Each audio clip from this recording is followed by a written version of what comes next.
Dragi bralci družine, lep pozdrav iz dvorane Pavla VI, kjer se je ravno končalo srečanje papeža Leona XIV. Z novinarji.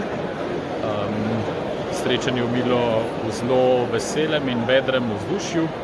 Papež je spet pokazal svojo bližino, človeškost.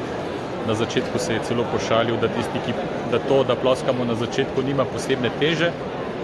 Potem pa je povedal nekaj pomembnih besed o tem, da je pri novinarstvu pomembno, da iščemo resnico, da presegamo stereotipe in razširjene predstave.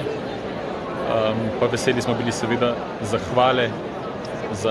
njegove zahvale za naše delo. Potem se je sprehodil na koncu po sredi dvorane in novinarji so ga z veseljem pozdravili, se rokovali z njim. Vsem pošiljam lep pozdrav in blagoslov v Sloveniji.